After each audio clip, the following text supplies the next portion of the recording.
Welcome to the European Parliament. Over the past few months, much of the world's gaze has been directed to the trials and tribulations of the hundreds of thousands of stateless Rohingya who fled Myanmar. It has also focused attention on the issue of statelessness, a problem that still exists much closer to us and affects thousands of people right here in Europe.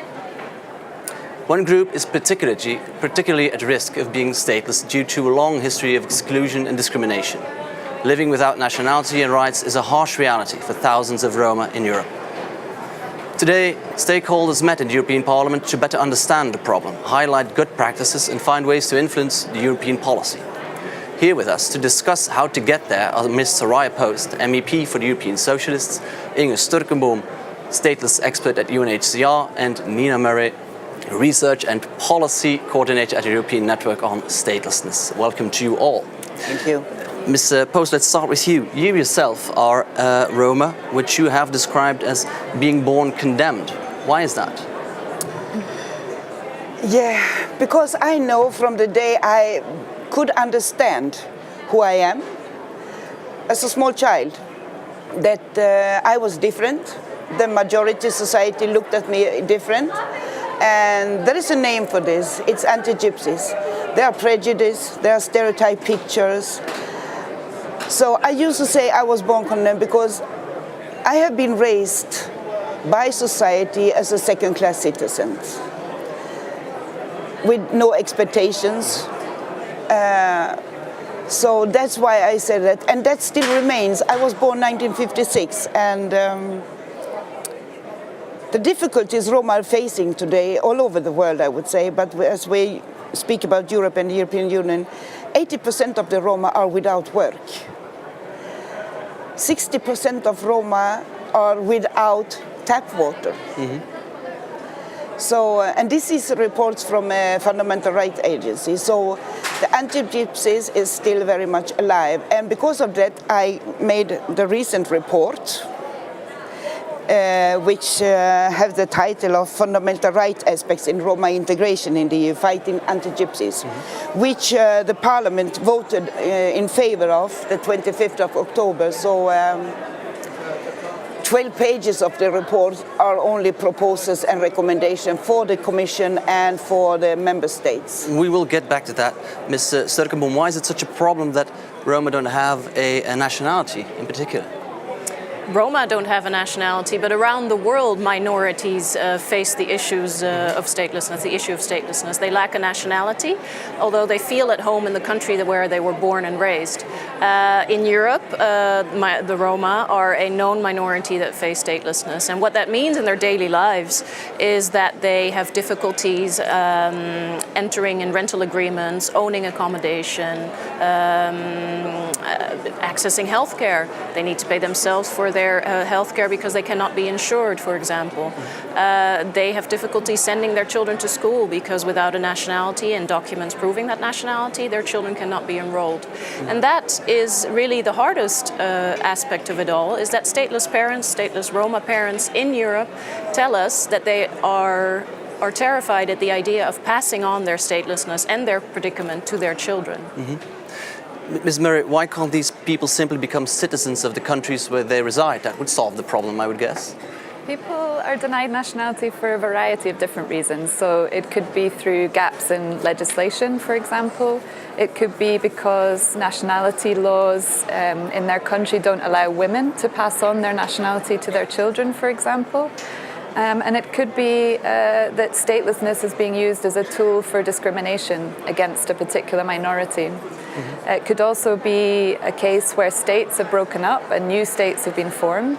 So, for example, in the former Yugoslavia, the most marginalized communities in the former Yugoslavia fell through the gaps often when new nationality laws were created for the new states. And the majority in those countries were often able to access new nationality, or most people were, but the most marginalized communities, in this case the Roma, often fell through those gaps. And our joint research that we've published recently has highlighted that above all, complex civil registration procedures can be a key cause for statelessness or risk of statelessness among the Roma in the Western Balkans in particular. If people are unable to get the crucial documentation that they need to prove their right to a nationality, then it can be very difficult to realise that right. And many thousands of children in the region, for example, lack birth certification, and that really affects for the rest of their lives. It can affect them. Mm-hmm. There are solutions. These are not problems that need to be there in this day and age, and what it needs is political will to tackle them. Let's follow up this clear analysis with these solutions, Mr. Sturkenboom. What does UNHCR recommend for allowing Roma to obtain this their nationality?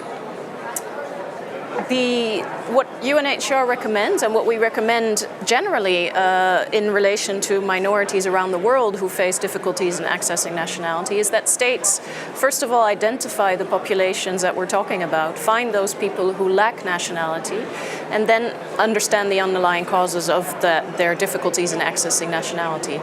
And that means that the administrative procedures and laws in place to make sure that people get a nationality should be improved. They should be made accessible, and the practices also should be improved. Mm-hmm. The underlying discrimination needs to be addressed whenever that is the case, and in this way, states should ensure access to nationality for those who have a long-lasting link to the country, those who have been born there and those who have been living there for generations. What are your specific policy recommendations for the EU if we zoom in on this area of the world? Absolutely. I think the EU certainly has a role to play, both in tackling statelessness, Roma statelessness within EU member states, but also in the EU enlargement process, for example, in candidate countries. So the problems of birth registration, of civil registration in general, need to be addressed in countries, in accession negotiations before countries are given the green light to join the EU, for example. The European Commission and the European Parliament should have a role to monitor the progress of countries seeking to join the EU and to ensure that the support is there where it's needed to enable countries to meet their obligations. There is positive work and examples of work that's been done in, for example, the Western Balkans that we identified in our research. So the solutions are there, for example, outreach and collaboration between different actors, between Roma communities themselves to address lack of documentation.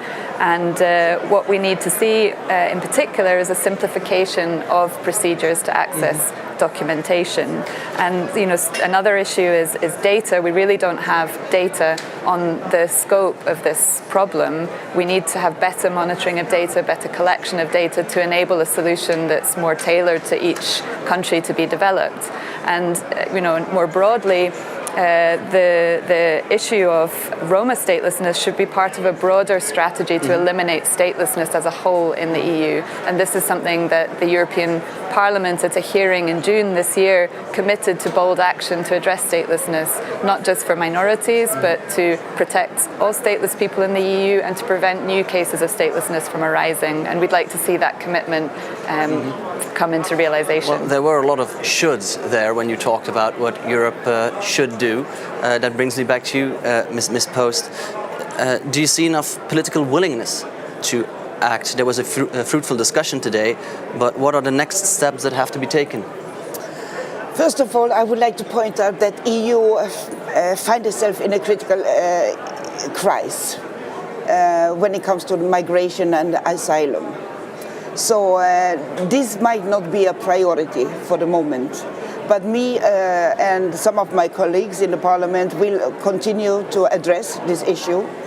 And I think the recommendation done by UNHCR and ENS are very good. And I think it is very good that we continue to have seminars like this and call for action.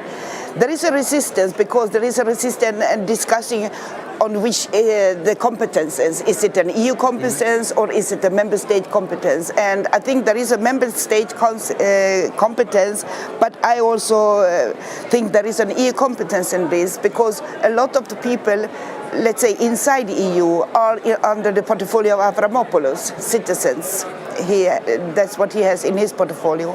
And the assessing countries, during the negotiation, we can have an impact on that. So we can do it from the EU side. And then when it comes to inside the EU, I think we have to put more pressure. We have today been speaking about Western Balkan and Ukraine. But I know there are hundreds of thousands also in Romania who don't have any citizenship. They have no rights at all. And in Serbia, some years ago, I just want to make an example. I met a woman, she had 4 children in Serbia, and one of her children died. And they were not born in hospital. She gave them birth at home. They were not registered. And when she wanted to go to a church to bury her child, the church denied her because she had no identification. So she had to bury her child in someplace else. And this was only some years ago. So there is a resistance beyond the statelessness because of the ethnicity. And this is what I take up in my report about the anti-gypsies. And this is well spread inside the member states and in Europe. So, but we will continue, and if we are allowed, they have to listen to us. And I will absolutely continue this topic because I think it does not belong to a modern civilized society. All right, that's about as much time as we have. Thank you all around the table for your fruitful insights into this complicated issue. Hopefully we will be able to see some progress soon. Thank you for watching and have a nice day.